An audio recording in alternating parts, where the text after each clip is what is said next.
What is going on, Swoopers? Welcome back to another episode of HUUUUUUGE. In this episode, we'll be previewing the round 3 clash against Geelong. Let's get into it.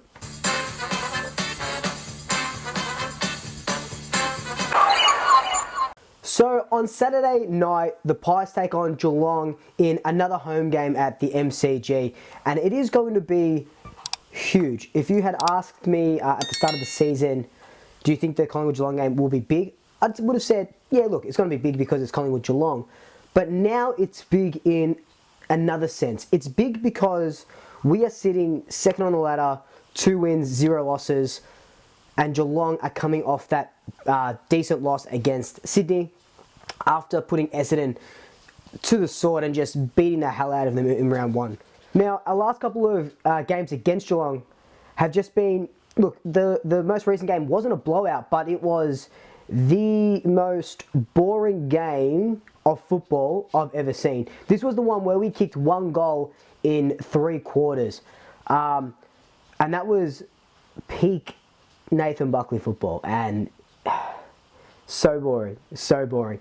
The one before that, I don't have to remind you, but I will anyway, it was the final where we got absolutely just blown out of the water by a great Geelong team who went on to play in the grand final, of course, against Richmond.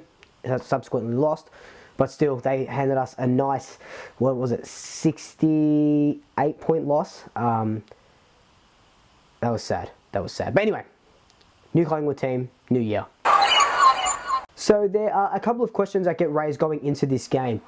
One, can our chaos ball and our new fast style of play match it against the big teams? We've seen it against Adelaide, we've seen it against St Kilda, and look, you can only beat who's in front of you, who the fixture gives you, and they were both great wins. We looked really good in them. We weren't just winning by just getting over the line. They were very nice wins. We have done very nice things, but they're our sort of benchmark teams, that bottom 6 sort of teams. So can this football match it, you know, with the likes of the Doggies, Geelong, Brisbane, all these sort of teams?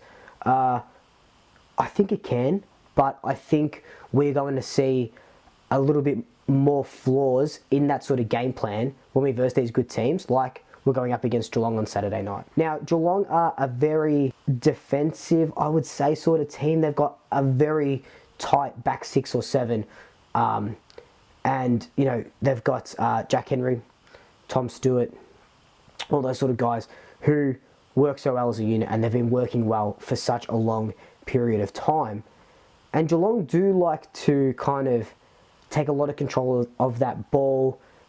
When they're on the break, they're fast, of course, because they've got Dangerfield, they've got Selwood there, a couple of the young kids coming through as well. Well, young, they're a very old team. But I do feel like our forwards, you know, and yes, it sucks that we don't have Bell and Nathan Kruger, but I think the pressure that we apply, that forward 50 pressure that we apply, a fast ball movement, I think it will shake up Geelong on Saturday night. Another big question is who does replace Bo and Nathan? Logically, 2 go out injured, and the 2 that would come in would either be Cox and Cameron. Cameron played a good last quarter, I would say. I don't remember if he came on for the full last quarter, but he'll play a good game if he was picked. Mason Cox for Nathan Kruger. Either one of those guys. And Braden Maynard will come in for Bo McCreary. Now, not like for like, I know that, but you don't want to make a lot of changes that don't need to sort of be made to disrupt the team. Look, I would have liked to see Tyler Brown come out of the side, because I think he's only been playing 50 to 60% of game time when he's there, and he really didn't do a lot last week. And look, you know, that's fine. These young kids, they can have those sort of games. Put him into the VFL, let him get his form back.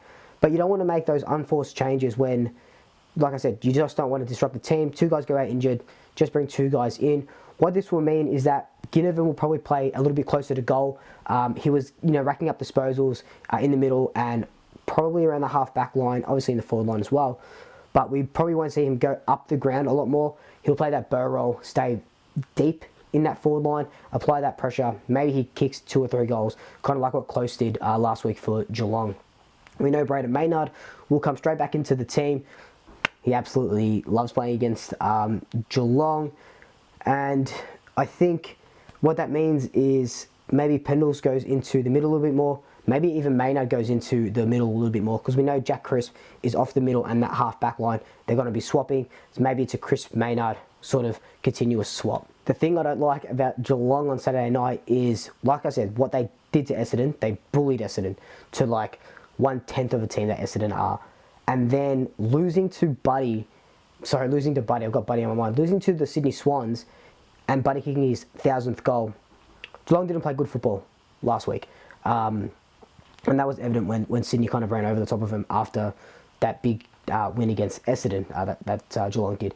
So, on the back foot, Geelong is scary. They don't want us to win 3 in a row. No one wants us to win 3 in a row.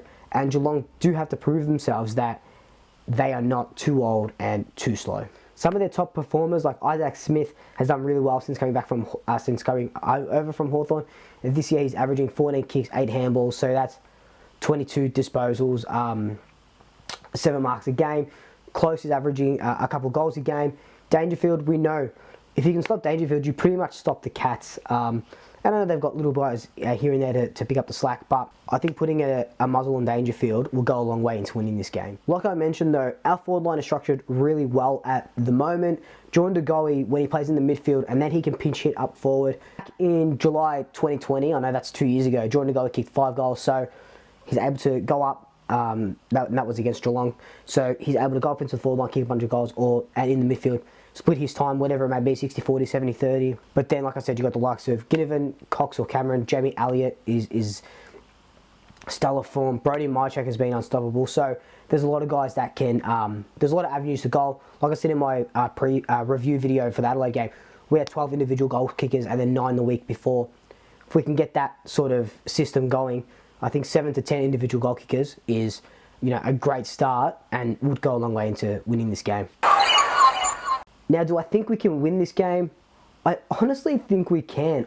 I think that the way we play will disrupt Geelong. And it's good that we're getting them now, very early on in the season, because we know that this sort of chaos ball probably won't hold up after round sort of 15 when teams start figuring you out and how you play, because that's always going to happen. You can't have a good run like that for so long where teams don't know what's going on. And look, I guess it kind of did happen with Richmond, and we'd love to repeat that Richmond model and win three premierships in 5 years or whatever it is. For a young team like we are, 1 year in the system, not even a year yet, like 6 months into that system, probably won't hold up. So if we can shake up Geelong with this chaos ball, fast ball movement, and kind of just outrun them, I think we can go a long way into winning.